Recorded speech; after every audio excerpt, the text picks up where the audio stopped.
What is up, everyone? Today we're going to be looking at the new Mega Brave and Mega Symphonia cards. It's fully revealed out in Japan, and they're going to get to be able to play with these cards in just a little bit of time, but you and I won't have them for a little bit longer. So today I'm going to look at these cards, just first glance, my expert opinion on them as a top competitive Pokemon TCG player. What I think, my word isn't gospel. I'm probably going to be wrong in some capacity. You guys might have some cool ideas. Let me know in the comments below. That all being said, please like and subscribe if you enjoy the content. Let's jump right into it. Mega Brave, Mega Symphonia is going to kick off our mega sets, releasing in Japan on August 1st, so just a few days away. I have the first set of the mega block, so we're transitioning away from the it's gonna be like a mini block, I think, before we go into like the ZA block, whatever that could be. And then we have like a bunch of mega stuff going on. A couple of cool full arts are revealed here: the Gardevoir and the Kangaskhan. Pretty beautiful arts here. We have all the cards here revealed. We get it a little bit. Oh, I went way too far. I'm so sorry. We have the Bulbasaur. I really like this art. It's very cute. These are all terrible. Mega Venusaur EX, 380 HP is an absolute behemoth number for retreat cost. So this guy's now moving, most likely. Solar Trans as many times as you like during your turn. You move amazing grass from your Pokemon to another Pokemon. So basically just full grass movement for Mega Venusaur. This applies to Prism and Luminous as well in the situations that are applicable. 4 grass, Jungle Dump, 240, heal 30. Maybe you could build a tank version of this deck so it doesn't die. Fire types aren't necessarily the greatest. So maybe you could build like Mega Venusaur stall, tank, whatever. However, you can accelerate grass before losing the game is the important thing. Because also you get these little guys up and running. Bulbasaur notably 80 HP, so it can't be Puffin searchable, etc. Execute Executor. Nothing here to write home about. I think this Executor has Guard Press, but again, a 140 HP Pokemon is not great. Wood Hammer or Wood Stomp has 60 plus 30 for each grass, which could be a significant amount of damage, given that you can move it all around with the Venusaur, but I don't think it will be. Celebi is actually pretty decent, 80 HP. Time Travel, search your deck for up to 3 combination of grass Pokemon in Stadium, put them into your hand, and then Solar Cutter. Now, there might be a really cool Stadium in this set. I think I've already seen it, but I don't remember reading exactly what it was. So maybe it helps it out quite a bit. C-Dot, Nuzleaf, Shiftry, Gale Return, flip a coin of heads, shuffle one of your opponent's Pokemon and all attached cards into their deck. Pretty solid attack. I just don't think it's good enough on a stage 2. We go to the fire types here. Ninetales has shape-shifting, suspicious shape-shifting. Discard the top card of your deck. If it's a supporter, use it as the effect of this attack. So theoretically, you get 2 supporters a turn, but it just doesn't seem good enough, especially when it's on a stage 1 and you have to like stack the top of your deck to do this. Then we have Numel here, 80 HP once again. A call for family, search for 2 basic guys. Not too bad. Look at him, cute little dude. Mega Camerupt, very aggressive looking guy. But we have 340 HP stage 1, very, very big again for retreat. Roasting Heat, 80 plus 160 if they're already burned. This couples quite well with, I believe there's a Volcarona. That's like discard a card from your hand and burn it. So you can do 240 for 1 fire on a stage 1, which is an insane amount of damage actually with the burn that takes up to 270, I believe. So you're doing quite a insane amount of damage. So this has a lot of potential, I think. The Volcano Meteor, however, for the 280 seems significantly worse, and we're like never actually going to use that attack. But the Roasting Heat, I think, is like quite good and promising for this card. The Volcanion burns, obviously, here and has backfire, but I don't think it's going to be enough as a burn because I don't think you want to attack and then facilitate the Roasting Heat. I think it has to be an ability. Score Buddy here. The Raboot, once again, 7 HP guys here. Cinderace.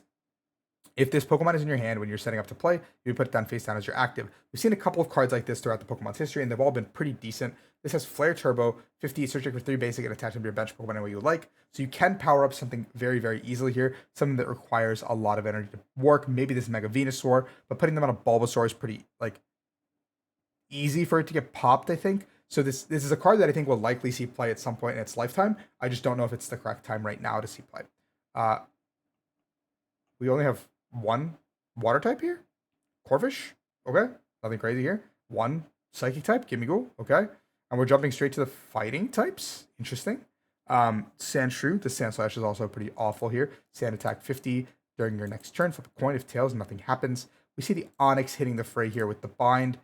With a paralyzed attack here. Nothing crazy. Another bulk card here. We have Tyro with Bam Bam Smash. 30 HP. Baby Pokemon.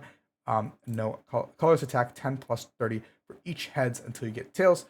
Reasonable, but I just don't think it's like ever seeing play. 30 HP Pokemon have to have a very good reason, especially with Monkey Dory in the format. Until that leaves, you can't really do anything fun, unfortunately.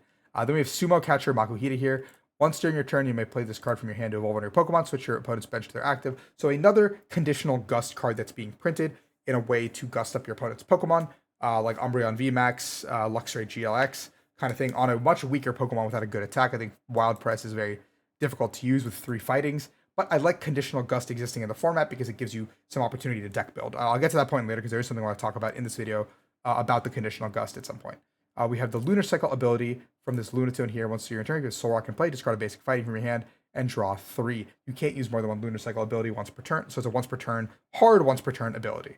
Solrock is 70 if you have no Lunatone. Okay, so these cards couple again once together, but they're pretty awful in terms of what they actually offer the deck. So yeah, we see the Riolu. We've seen the Mega Lucario before, which has the Aura Jab 130, Accelerate 3 fighting, and then Mega Brave 270. Both very strong attacks, given that there's already fighting support that exists in the game. And this gets a little bit more of a buff because I think fighting is a type that's been neglected for a little bit too long, and now you're getting a lot of pieces to make it work. Marshadow has a revenge attack and has a prevent all damage and effects of attacks on the next turn, but I think there's too much gust and too many ways to get around this, where this card is just not good enough to stay alive at 90 HP, and 60 damage is too little to justify for 2 fighting, I think. Stone Journer, 20 plus 20, Snipe, and then 140, nothing crazy here. Knackly, Knackle Stack, and then the Garganackle. Your fighting Pokemon do 30 more damage to your opponent's active, but it is a stage 2, so this Knackle Stack is very difficult to pull off. There's the Crawdont here with Vengeful Scissors that can be used for 1 dark if you have any damage counters on your Pokemon. For 130 for 1 dark is actually not a bad attack, but that being said, Crawdont is very flimsy as a stage 1 attacker and will go down pretty quickly. Then we see the Mega Absol hitting the fray, 280 HP basic Pokemon. That's very, very big for a basic Pokemon. Dark Colorless Doom Period. If your opponent has exactly 6 damage counters on it, the Pokemon is knocked out. So you can manipulate damage with Monkey Dory. Dark type already facilitates quite well with this. You can knock things out. Maybe this can be played in Grimmsnarl. Grimmsnarl is already pretty good, but maybe you can use that damage manipulation to say, hey, I have some threats that I can't deal with. It's a Grimmsnarl deck, and I can pop this pretty easily. Cruel Claw 200 reveals your hand and discard a card you find there. I think that attack is a lot harder to pull off. It's not a bad attack. Very good cleanup damage number. 200 is quite a bit of damage. But I think, again, I think Doom Period is going to be the main draw to playing a card like this. Spirit Tomb has whatever your active dark is damaged by your opponent's Pokemon, put 1 damage count on the effective Pokemon as an ability, so you can make your dark type Pokemon a little bit beefier. In general, like Mega Absol, Spirit Tomb, whatever. But again, that's where the bench space becomes an issue. Yveltal has Dark type Clutch, which means it's a corner, no retreat. So Dark again gets another piece to corner lock. I think a lot of types in this format have a lot of corner lock. They just have to be there's Maractus, there's Ethan Sudowoodo, there's this Yveltal, there's Knackly, I believe. So there's a lot of options to corner lock your opponent in these situations. We have Nickit and Thievel, Greedy Hunt 20 and draw cards. You have 6. Pretty bad. If there's an ability, like maybe discard a card and draw till you have 6, this card could see play, but I think right now as an attack is pretty bad. Your attacks have to progress the game pretty aggressively, I think, or stop your opponent from progressing the game pretty aggressively. Grafaiai has Miracle Paint 90. If flip a coin if heads choose a special condition, they're now affected. So you can cap it 120, I guess, at most. But I think this is just like a gimmick meme card. We have Steelix here as well with Welcome and Tail, 40 plus 200 if you have exactly 6 prize cards remaining. So it's effective for exactly 2 seconds in the game, and then it's completely useless for the rest. Wonderful. We have Mega Mawile, 270 HP, basic Pokemon. Metal, Greedy Devour, 80 for each prize card you have taken. A great late game sweeper in metal type decks. Big Bite for 2 metal in the colors, 260, and if they already have damage, it only does 30. So you want it to be a big sweeper because Big Bite is probably not going to get a ton of use in the existing Pokemon format. Can't couple it with Monkey Dories preemptively, stuff like that. This Dialga has Chrono Burst, 80 plus 80 if you shuffle all your energy into the deck. Seems pretty bad on a basic Pokemon. Tinkatink and Tinkatuff. When you evolve this Pokemon from your hand, you may use a coin. Flip a coin if heads discard energy.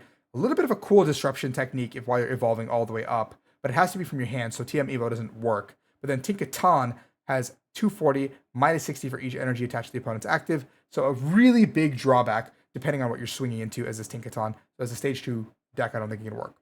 Goldengo is back once again, surfing through the town. All you can grab colorless, flip coins to get tails, should take for a number of cards up to hands, put it in your deck. Pretty funny, but the baby Goldengo's attack is just better on the other one, and then speed attack is pretty awful. We see Spearow and Fearow making a reappearance, but they are both canonically terrible here with 30 times 5 points that are flipped, and the Spearow discarding all tools. Miltank coming in here to flip 2 coins and heal your one of your Pokemon, which seems pretty bad when cards like Churro can already do it. And this is an attack, again, like I mentioned. We have Young Goose and Gumshoes. Gumshoes is gathering evidence. Once you're in turn, you may use the ability. Push a card from the hand to the top of the deck. If there's more cards that actually stack our deck and need some effort, you can probably actually do something with this Gumshoes. But on a stage 1, I can't really see it being quite good. Iron Defender. All your metal Pokemon take 30 less from this from your opponent's Pokemon. Pretty good for metal types. Then we have the Premium Pro Fighting card. We've seen this before. Fighting types do 30 more. Really, really good for Lucario. And then we have Fighting Gong again to search your deck for a basic fighting Pokemon or basic fighting energy, which is like just an insane amount of support for this Lucario deck. So Lucario is just immediately getting very, very strong off the rip. Repel switches to Pokemon. Pretty bad. Return Surge is dealing. Ask opponent if you both may draw a prize card. If yes, you draw a prize card. Both of you, if no, draw 4 cards. This is a really funny card. I don't think I'll ever actually see play, but it's like a really, really funny card where you're like, hey man, would you like to take a prize? Both of us, I offer you a prize, you get a prize. If not, I get 4 cards. Seems like a great deal. Your opponent's like, nah, man, take your 4 cards. And then you're like, okay, cool, good deal. So it's kind of funny. This card, I think, is going to be the new hot supporter, the best supporter in the game, I think. Shuffle your hand in your deck, then draw 6. If you have 6 prize cards, draw 8. So this is a really good card because until now, the only real shuffle draw we had that was good was Iono. But now we have Lowe's Determination for these decks that play from behind, specifically Gardevoir, Dragapult. These decks that don't want to be as aggressive in the early game get this amazing supporter to be filling their hand up to 8 until their board is pretty set up and they can get in there and be a menace. We have Dangerous Ruin. Whenever either player puts a non-dark basic Pokemon on their bench, put 2 damage cards on that Pokemon. Doesn't seem great, but I'm sure there's a combo that can come from this. Maybe this like Mega Absol deck can utilize this quite well. That was only the Mega Brave part of the set. Now we're going to look at Mega Symphonia. I also forgot until this exact moment that they're split into 2 sets. That's entirely on me. We see this Tangrowth coming in, 150, a bajillion energy to do basically 140 more, which is kind of awful. Cool card though, but that's way too much energy. We see the Chikorita, Bayleaf, and Meganium here. The Meganium line says each basic grass energy attached to your Pokemon provides 2 grass energy. This is actually pretty cool and couples well with Mega Venusaur. If you could actually get this out in tandem with Mega Venusaur, like maybe you get 2 Mega Venusaurs out and a Meganium. Now your Mega Venusaurs are attacking for 2 energy costs. And you can move that energy around. Use things like Turo to pick up your Mega Venusaurs. Keep chaining them maybe. Figure out a way to make it work. Shuckle Ferment Juice. Once your turn, any grass energy, heal 30 from one of your Pokemon. Just a heal 30. So if you could put this in this Mega Venusaur deck, maybe you can move the energy there for the start of the turn. Heal 30 and move it off. You get to just basically heal 30 for free. 2 Shuckles at 60 for free. Maybe it's actually pretty relevant. This card could be really good in a grass toolbox deck. We have this Ninjask coming into play as well. Ability Cast Off Shell. When you play this card from your hand to evolve one of your Pokemon, you may search your deck for Shedinja, put it onto your bench. So you can just basically... Wait, where's the Shedinja? Okay, I think that's in the Ghost, the Psychic types. Whatever, we'll find it in a bit. But U-Turn does 90 and switch one of your Pokemon. Not really that good, but the ability is pretty cool depending on what the Shedinja does. Delmise has 30 plus 50 if they have a stadium in play, or you have a stadium in play, but this seems pretty bad because the damage is so low for 2 energy costs. We have Pyro here with Intimidating Fang. As long as your Pokemon's in the active, your opponent's active do 30 less, which is fine. But it's like because this Pokemon has to be in the active, the attack has to actually be good, but this attack is terrible with Searing Flame. So I think this card is just bad in general. We have Sizzlipede and Centiskorch. Centiskorch discards an energy from opponent's active for each heads after 50. Could be a unique way to stall out your opponent and be a nuisance. But besides that, the attack is like just really bad. The damage is really low, and it's a big commitment. Another Chi-Yu card hitting the format. With Fire Scorch, 40 if your opponent has a stadium. Discarded. If you discarded, they can't play any stadium cards from their hand. You can effectively stadium lock your opponent out for a turn, depending on their deck. Right now, that doesn't seem very relevant, but if Stadium War has ever become important in the 3 years of Chi-Yu being in format, then this card will be really good. Mantine just has Call for Family. Kyogre does 20 times each water in your discard and then shuffle them back in. Maybe there's a deck that can discard a lot of waters and you can go from there. We have Mega Abomasnow EX. Very cool looking Mega. I like this one quite a bit. Double 350 HP, by the way, out of stage 1. Again, a massive tank. Weak to metal, most importantly. A terrible thing to be weak to in this format. Avalanche Hammer, double water, 100 times the number of water energy in your top 6. Maybe you stack your deck. This is where the Kyogre comes in to close out the game if you need to. Or like shuffle them all back in. But you can cap at 600 damage, which is crazy. If you can make your deck like perfect, I guess. Frost Barrier 200 during your next transform takes 30 less. That doesn't really do too much, but I think the Avalanche Hammer is quite important. Clauncher and Clawitzer, reverse and reload. Once during your turn, when this Pokemon moves from the active to the bench, you may use this ability, attach up to 2 basic waters from your hand to this Pokemon, and then you get Aqua Launcher, which you have to go from active to bench back to active to actually use this effectively. So it can't be like either movement attaches to energy, and they have to be in hand. So I think this is just overall a very difficult requirement to pull off, especially doing it consistently over the course of a game. We have the Inteleon line is back in some capacity. Inteleon has Bring Down. The Pokemon in play that has the least HP remaining, except for this Pokemon, is knocked out. If there's multiple, choose one. Then Water Shot does 110 for one. You discard the energy. Unfortunately, I think it's not good enough to be on a stage 2 Pokemon. But our good friend Frostmoth is coming back into the format with Icy Fluttering. This attack does 20 to each of your opponent's Pokemon, just a spread attack, just kind of a mediocre and weak card. Ice-Q has Freezing Headbutt 20 and they're paralyzed, but the tackle attack is pretty steep and not very good. We see Magnemite and Magneton entering the format. 70 HP Magnemite is quite big and relevant, especially for the Magneton that already exists. So the 70 HP Magnemite is a massive upgrade to what already exists, so you're not always floundering against Dragapult. The Magneton attack is not that crazy, but then the Magnet Zone says if you evolve from Magneton this turn, you do 170 as opposed to 50, and then Lightning Bolt or Flashing Bolt does 160. So this can actually be a ton of damage if you play a good Magneton deck, or tech this into like your Miraidon deck or something, and it could be pretty decent. Raikou does 30 plus 90 if you have 4 lightning. That's pretty bad for 2 lightning on the Pokemon.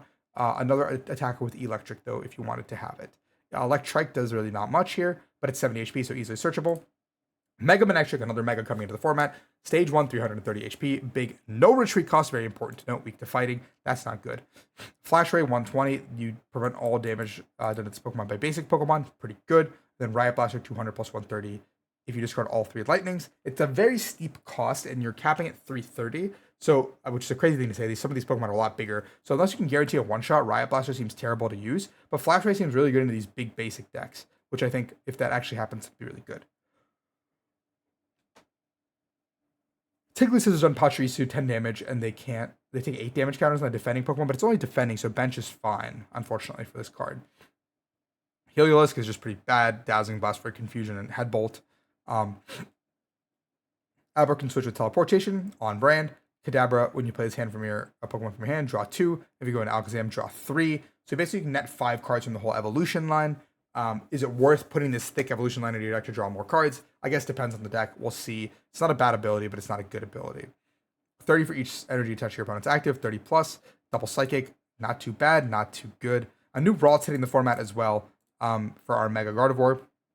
Very cute little guy holding flowers, 7 HP. The Curly coming in is the big card that I think everyone's talked about. Call Sign gets 3 Pokemon, puts them into your hand. So now you're just going into this Curly pretty willy-nilly and getting basically 3 pieces to set up every single turn. And now if your opponent does Niono you, they're in a lot of trouble. So you get to just basically build your hand for free. And then this Mega Gardevoir has Overflowing Wishes to attach a bunch of Psychic to your Pokemon. And then you have Mega Symphonia 50 times each energy attached. So this card is basically a tech card in the current Gardevoir lists, but eventually I don't know if it'll stand on its own. We see Shedinja coming in here. If this Pokemon's knocked out by an EX, your opponent can take prize cards. Pretty unique. And then 20 times the number of damage counters on your opponent's active. Also pretty unique. And if Ninjask brings this into play, doesn't seem too bad.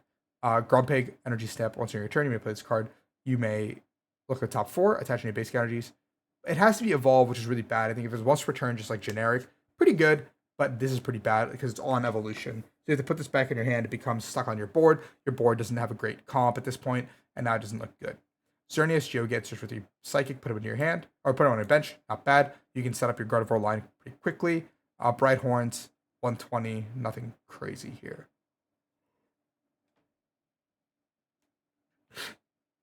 Houndstone, 30. Until you flip tails for each head, choose a card from your opponent's hand, shuffle it into the deck. That's pretty funny on a stage 1. But I don't think it's good. Megalodios, 40 switch. And the Mirage Pulse, I think, is quite good. For 300, you fire Psychic Colorless, discard all energy. But then there's just Latios with Luster Assist that when Megalodios moves from the bench to active, you may move any number of energy from your bench to that active Pokemon. So basically, you can keep setting up this Megalodios pretty easily with Crispins or just other ways to accelerate energy, and then you're cooking. Mega Kangaskhan hitting the board as well. Love Mega Kangaskhan, was broken in the VGC. Might be broken again. Once during your turn, if this Pokemon's in the active, you use his ability, draw 2 cards. So just basically push this guy up, draw 2 cards. Has to retreat though, so not very good.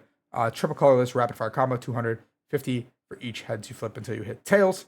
Kind of an infinite combo, infinite glitch, but I think the plus 2 cards is pretty good, but it's a basic with 300 HP, so also pretty beefy. Delibird has fast gifts, so you check for a card if you go first and attack with it. You have the Lopunny line here, nothing crazy to write home about. The Beware line, again, I think this is kind of bulk. Suspicious Clock, one of the cooler new items coming in. Devolve your evolved Psychic Pokemon by returning any number of evolution cards on it to your hand. You can't evolve back, but you can go like Gardevoir into Curlia. You can go downwards at any capacity to take those Megas off the board, to take those evolutions off the board, preserve those EXs, make your opponent have to head scratch and go for a different prize route. Mega Signal here just gets a Mega Evolution, puts it into your hand. Pretty good for any of the Mega decks, or just a way to search Mega. Aerial is Mischief, or Aceroll is Mischief. Here says that you can use this card only if your opponent has 2 or few prizes remaining. Choose one of your opponent's Pokemon in play. During your opponent's next turn, prevent all damage from an effects done to this Pokemon by attacks from your opponent's Pokemon EX. This is actually pretty good for an endgame scenario, but I don't know if it's better than like Iono or just disrupting your opponent, because you can just say like, hey, this Pokemon can't get blown up next turn, so you might not be able to win. So this might prevent boss like end the game specifically on your bench, on like a Fez or like a Mew or something, for example. Wally's Compassion, heal all damage from your one Mega Evolution. If you do put all energy into your hand, Mega Venusaur can keep cycling this, and you can Wally's Compassion and heal all your Pokemon without having to put them in the hand. That seems pretty good. Then you have Lush Force. Each player's grass Pokemon can evolve into another grass Pokemon during the turn they played these Pokemon. They can't evolve during their first turn, which does mean, though, if you, on turn 2, your Bulbasaur can become a Mega Venusaur, your Chikorita can become a Meganium, etc., etc. Seems pretty strong as a stadium. Surfing Beach, once during the turn, the water may switch to another water. Nothing crazy on this front, but I think this card's like pretty okay, and eventually some water type Pokemon deck will be really good with this, I think. We saw the locked and reload whatever Clawitzer, so it could be pretty good with Clawitzer with Surfing Beach. Mystery Garden as well. Once during turn, you may discard a card from your hand. If you do, draw until you have as many cards as you have second Pokemon in play. Kind of a big buff for Gardevoir and some other cards. We see some alt arts here. These new full art styling, I'm really, really a big fan of. For items, I think this is like a really cool thing. I like the full arts quite a bit. Some cool alt arts as well here for the Mega Pokemon. And hopefully you guys enjoyed this video. Hope you learned a little bit. If you guys enjoyed this video, like and subscribe if that is all I can do for you. Cool. Please enjoy the content. We'll come back for more cool cards in a little bit. Peace.